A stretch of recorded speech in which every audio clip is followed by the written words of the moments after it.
All right, what's up, everybody? It is me, Insanity, here for Echo Asylum, and I have Brock, lead singer of 36 Crazyfists, on the line with me. How you doing today, brother man?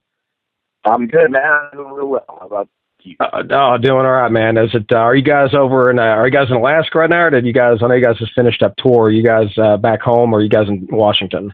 Yeah, nope. I'm and it's a beautiful sunny day up here. We got about 19 degrees on the truck here. Oh boy, that's chilly. I don't like the cold. The cold kind of brings out the asshole in me, I guess. I don't like the. I guess you guys must be used to that being from Anchorage, huh? I definitely used to it. It's normal living up here. The winter is cold and the summer is long. Not long, but the sun shines long. We got about 23 hours of sunlight in the summertime, so it's good for barbecuing. Oh yeah, well there, there you go. Then I've always wondered what it'd be like to live there and experience that. Maybe one day I'll have to head out that way and just see it for myself, or So yeah, man, come on up. Hey, when you guys were growing up, did you guys see a lot of polar bears out there? Well, no, I mean they're up north from us, so they're not actually in the city of Anchorage. We have brown and black bears in our city, actually. Oh, gotcha. All the time in the summertime, but they're pretty scared of people, to be honest. Polar bears, on the other hand, I believe are the only animal that will hunt man. Really? Wow. I've seen that on a few specials, but no, they are up north in the areas of, Barrow is the northernest-most city in the world. Oh, wow. So that is, that's where it's at. That's where they are as well. So, we don't have any polar bears. Oh, very, very cool. Yeah, so it's safe to say nobody has a pet polar bear. They would be kind of dead, I guess, if they had that. That I have not seen yet. Crazier things have probably happened, but that would be up there with one. Yeah, oh yeah, like boxing a kangaroo, I guess. Yeah. So let me ask you. I don't recommend either. Oh yeah, I definitely don't. I heard a story about that actually, but I'll get to that some other time. Okay. So let me ask you, man. Over the years, how has the band managed to stay so consistent throughout all the tragedy you guys have had and all the changes to the lineup? How have you guys stayed so consistent? Well, I'll just say over the years, hopefully we've gotten, a little bit better at our craft and kind of understanding what our band is all about. I think on the last album, we got a little bit away from what makes the band unique, love us or hate us. I think the last album, it was fun to make, but it was, just kind of, if I was to explain to someone what we sounded like or show them a song, I probably would not show them the last record, just because I think it's kind of, it's in the pack of that metalcore. It could have been, pretty much any of those bands. And not that I dislike the record so much. I'm looking back on things lately, and I just think that the new album really got back to what makes the band unique. And I think that's more the melodic vocals and the guitar stuff.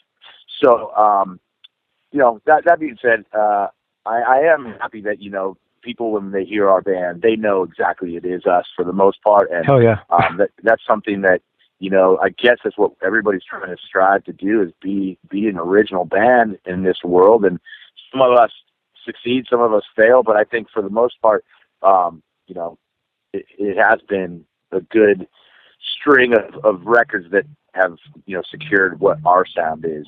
Yeah, definitely. And you guys have definitely, throughout the years, you can definitely tell you've progressed as musicians and everything. And your vocals, I think you have probably the most recognizable vocal, because just your styling and everything like that. It's just actually, when I first heard about you guys, there's a band I like called Strata, and your vocals kind of remind me of that guy, the lead singer of that band. Yeah, but I like that band. Yeah, they're a really cool band, but you guys have a style all your own. And like I said, you guys aren't cookie cutter and everything like that. So let me ask you, because you kind of hinted on it answering the other question. For the upcoming album, did you try to throw a curveball musically to listeners, or did you try to stick to the formula that's brought you the success of the past? Well, have you heard the record yet, or? I haven't heard the new one. No, I haven't. I haven't heard that one. I just got the press release that's coming out. But if it's available, I definitely would love to listen to it. Yeah. No, I don't think we threw a curveball, but I do think we tried to get back to the roots, and not necessarily the very first record or anything like that, but just the initial ideas and the initial way that we were coming across live. I think the new album has a lot of that older sound, the melodic vocals, is what I'm talking about a lot, because I didn't scream that much on this record on purpose because, nothing against screaming, but, everybody can scream. Everybody that's in the metal world, for the most part, if you're in the metalcore world or the hardcore world, you can do it. Some people are definitely better than others, but, anyway, I just think that the singing part of our band is what kind of makes our band be different than other bands. And so I wanted to get back to more of that, and which I did, which makes me really happy. And, so we released the first track called Also Am I on the internet, and I saw a bunch of comments about, people were like, yeah, man, it sounds like the early stuff. And I was like, so immediately I was excited about that people thought that it sounded like stuff that they originally liked the band because of, and that made me happy. So that's kind of what, even though it was not a conscious thing, it definitely seemed to come out a little bit. Oh yeah, definitely. So what was it like for the transition? I know you guys, this new album's going to be on Spine Farm. What led to you guys going to Spine Farm and kind of trying something new out? What was the decision behind that?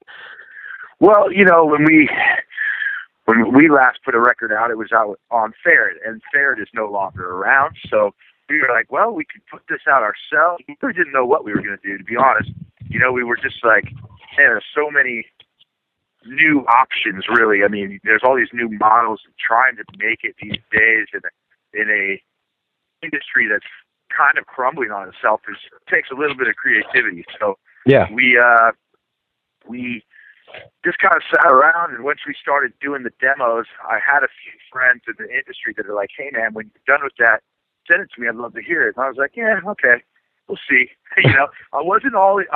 We weren't all that interested in a record label, to be honest. We thought about maybe just doing it ourselves, putting it out on iTunes, and kind of just getting more into the DIY side of things. But once I started talking to people, management, things like that, they're like, there's certain things that you guys still want to do, which is, go overseas and do those festivals and things like that. And you sort of need a team around you. You can't just, get invited to the big festivals all by yourself unless you're Metallica. You know what I mean? Gotcha. So even as a band as successful as you, I mean, you guys have been around for almost 2 decades. Even for a band like 36 Crazyfists, I mean, it's still hard. Is it hard? I mean, like you said, independently, just to get on those big things. I mean, do you have to have a label, or is it one of those things where it just takes a little more time and effort, and you have to put more into maybe the management side, and you don't have as much to put into the music? Yeah, I mean, I don't know if it's totally impossible to do it on your own. It probably isn't. I mean, most of the things in this world is who you know. Yeah, definitely. So, I think it's possible. But once we did start sending the demos around, the feedback that we got from, we had like 7 different labels that we were looking at, and it was really cool. So we started talking with them, and Spine Farm just seemed to be the most passionate about the band. There was a couple people there from my early days at Roadrunner, so already had a relationship a little bit with them, and they were the people that I actually liked over there. Oh, very cool. Yeah, they're good people, man. I work with them from time to time. Their publicists are really awesome, and I love working with them. So they're a good bunch of people. So I think you did good on that one. Yeah. So Spine Farm just seemed like a great place to be, and so far they've just been tremendous. And just setting up the record and mapping out next year has been a lot of fun with them, because they're hungry, and 20 years into it myself, I'm still pretty hungry. So that's good. It's a good matchup, and we couldn't be more grateful for that they decided to put the record out with us. Yeah, I guess as long as you're still enjoying it and you guys are still having the success, let me ask you, for the latest album, the one that's coming out, what, in February, I believe it was? Yeah. What day? In fact, my memory sucks. Yes, February 17th. February 17th. Okay. For that upcoming album, where were you at mentally for yourself? And then also a follow up to that, do you write about relationships and personal hardships, or do you keep the content open ended where anybody can get kind of a different thing out of that song? Well, I've always thought the lyrics are definitely open to interpretation. I mean, when Metallica was writing Master of Puppets, I didn't realize it was about cocaine when I was a kid. Yeah. So I know what it meant to me. So, and I love that song. So I always say that, I always say that, the songs are open to anyone's interpretation, whatever it means to them. That's great. It doesn't mean that's me, but that's cool. And for me, this record is, my mother passed away in 2011, and that whole process of, understanding the fragility of life and going through a year of cancer treatments with my mom until she passed away was quite the process. Yeah, I'm sorry to hear that, brother. Sorry to hear that, by the way. Thank you very much. So this record is a pretty big reoccurring theme of that entire time with my family. Nick, my bass player, his mom also passed away during the writing of the record. So we both had, some hardships, but it's life, and everybody will at some point go through it, unfortunately. And but in turn, it gave us some good therapy to write, and we found some peace and some closure with it all. So that's the great thing about music, man. Music is does have a therapeutic thing, and that's definitely helped me out. And your lyrics throughout, some of your past albums. I haven't listened to every song you guys have ever made, but some of the songs I can really tell you have a lot of emotion when you sing and stuff. And that's one thing I dig about you guys. You guys are so passionate about your music, or at least it comes through that way when you listen to your recordings and everything. No, that's great. That's good to know. So let me ask you, go to this. Has there been any difficulty with the songwriting process throughout the years, with the drastic changes in the music industry after about 2 decades or nearly 2 decades? Because, you've had now it's this whole thing that is totally obnoxious to me is the fact that, everybody puts everything in sub genres. And that's like the most aggravating thing. I mean, has it been difficult, any kind of difficulty writing with all the, changes you guys started in the mid 90s, and now it's like a totally different dynamic. Has it been difficult for you guys at all?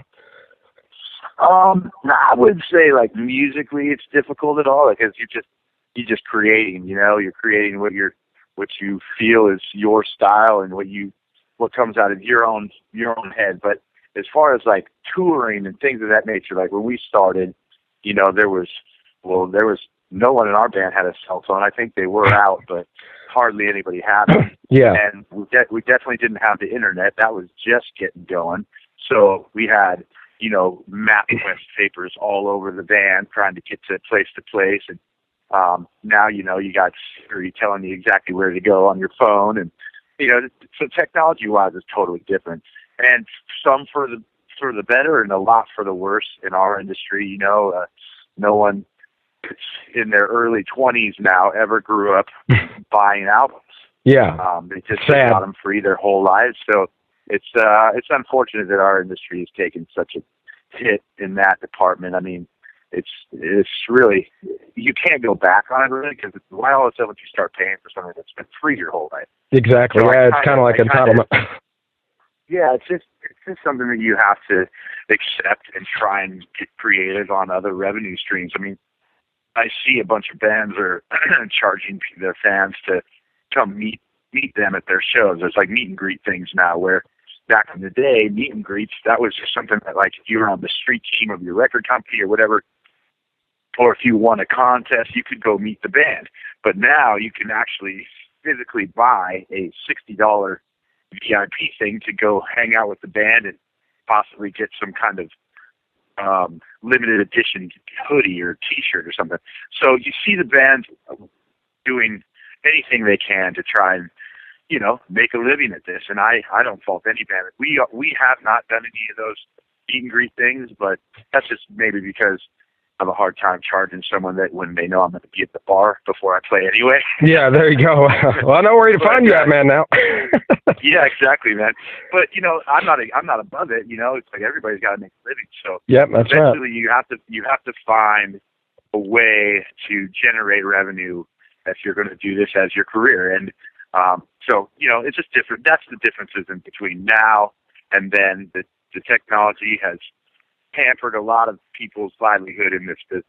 It definitely has. I don't think fans realize that enough. And every band I talk to, I pretty much bring this up, the fact that I don't think that the fans understand, because there's when I got in the media, that it almost like demystified the music business.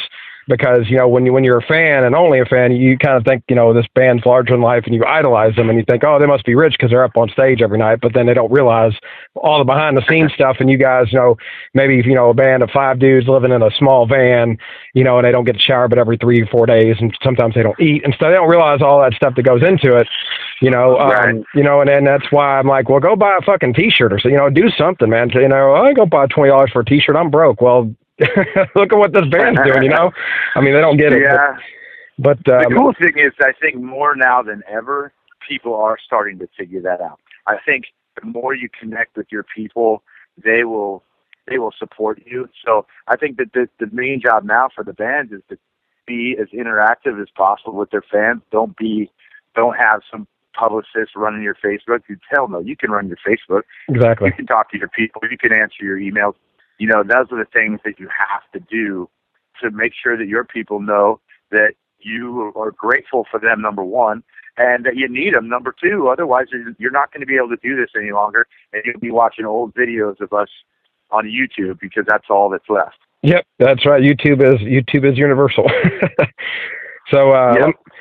Let me go to this question then.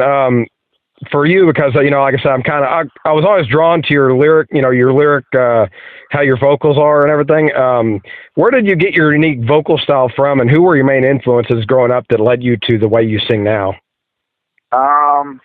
Well, Metallica is my favorite band, so that's the reason I'm in a band initially.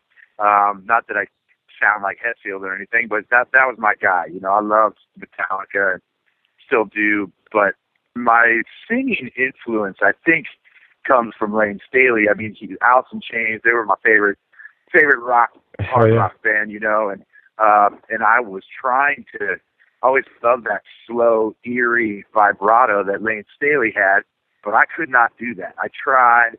I played, like, in my high school band, we'd do covers of Alice in Chains. I'd try to do his kind of cool thing, but dude, the guy was just a phenomenal singer. Just unbelievable. Definitely. And so, but I knew I could do a little bit of more of a faster vibrato. So it just kind of morphed into that. And in the early days, people were calling me Goat Boy and things like that, which was always funny. But because there was that SNL skit of Jim Brewer back then. I don't know if you remember that. Oh yeah, Jim Brewer, yeah. So that was always kind of a funny joke, and really that came from my buddies in Skin Lab. That kind of started that, but you know, that's probably Lane Staley. You know, that was kind of my big vocal hero when I was growing up. I got you. Yeah, that's a good hero to have. Definitely, that whole Alice in Chains they kind of revolutionized, you know, because they had a kind of a bluesy kind of grungy rock, which that was kind of groundbreaking at the time. So they kind of broke into a different style, and then the pioneers, so to speak. But you guys, I mean, honestly, the way you guys play and stuff, I think you guys pioneered a lot of bands coming up too, to be different and everything with your, you know, because your songs are kind of all over the place, but you structure them that way, I in my opinion at least. So I mean, that's you know, and I thank you for that, for bringing that kind of feel and vibe to the music industry, where I feel there's too many bands that, like you said, a lot of metalcore bands that sound the same. Like you could play 10 different bands, I'd be like, well, what's the difference between X and Y? You know, you can't really tell the difference. No, yeah, you can. So yeah, no, I appreciate that. Thank you. I hope we've made our signature scar on the face of the industry somewhere. Hell, definitely. Yeah, dude, definitely. I think you have. And the new album, man, when it comes out, I want to copy that shit, dude. I want a signed copy, because you guys are just fucking awesome. Man, no problem, man. No problem. So I got one more question. This come from a friend of mine, Chris Castile. He actually he does a lot of big shows out here in Knoxville, Tennessee. But he wanted to know, when are you guys touring, and where's your next tour going to be at? Well, we start the album comes out in February, so we kick it off in the UK, and so we start there, and then we go on to Europe, and then we will do the States right afterwards, and I'm not sure with who yet. There's like 2 or 3 different U.S. tours that we are up for right now, so I can't really mention either of them, but in March, end of March, April, we will be in the States for sure, and the whole States, and Canada. So that's very important for us to hit the East Coast. And, oh, hell yeah. You know, because we hit the West Coast and the Midwest a few times in the last couple of years. We haven't been past that area in a couple of years. So we got to get back and see our people on those. Yeah, come to Knoxville, Tennessee, man. It's a small city, but it's a pretty good crowd. Should be a pretty good crowd for you guys. Man, I've been there a couple of times and loved it every time. So I can't wait to get there. Yeah, when you come out here, dude, I'll bring you over. I'll feed you guys. You guys can hang out or whatever, man. Give you a nice homely feel, man. You're a good man, dude. Appreciate that. That's cool. And now one last question here. Do you guys have any plans for any of the major festivals? Like Knotfest or they've announced Rock on the Range, but maybe that or the Carolina Rebellion, or do you guys have any plans for any of the bigger festivals this year, or is that any kind of thing you guys aspire to do? We're just waiting for the phone call, brother. We've got our name in every hat that is possible to put it in. So, we're hopefully definitely going to be part of those festivals. I mean, we're hoping for Mayhem, hoping for anything that comes our way. Oh yeah, Mayhem's a good bill to be on, that's for sure, man. So you guys definitely deserve it. You guys have been working your asses off, and I commend you for that, man. You guys are definitely just kicking ass and taking names. You've been doing so for nearly 2 decades. It's hard to do in this industry. It's a mother. Yeah, I appreciate that, brother. Thanks very much. Cool, man. Well, go ahead and give everybody your links. Tell us where we can find 36 Crazyfists. Tell them where they can find you and follow you and all that other shit. We got a Facebook.com / 36 Crazyfists. We got www.36crazyfists.net right now, so you can order the pre-sale for the record on that website as well with this couple of really cool bundles. We got a hockey top, we got a hoodie, t-shirts, so some pretty cool stuff in that. And then we're on Instagram too at 36 Crazyfists Official, and Twitter at 36CS. So those are all I think we're up to speed on the social media. Very cool. Yeah, it seems like you guys, some bands are just kind of on one thing, and I find a lot of times bands don't even have, a lot of bands don't have official websites. Like some of them, some of my interviews are just they just have Facebook, and that's what they use. So it's kind of universal, yeah, I guess. Exactly. But, and those websites, it's 36. It's actually the numbers, not spelled out, correct? Correct. Okay, yeah, I just want to say that for the fans, so I don't have a hard time finding you. But Brock, I definitely appreciate the time. And by the way, I don't know if you remember him, but he said to say hi. Ian he used to be a drummer for Straight Line Stitch. He said to say what's up, man. He's a good friend of mine, so he wanted me to say what's up to you. So I figured I'd give a shout out. He's a hell of a drummer, great guy too. He's an amazing musician, man. So he wanted to say what's up, and if he misses playing with you guys, man. So so am I for me. Yeah, well, I appreciate your time, man, and good luck with Spine Farm and with the new release, and I'll be helping you guys promote it and everything. Thank you. All right, cool, man. This has been Insanity here for Echo Asylum with the insane man, Brock from 36 Crazyfists, and until next time, rockers.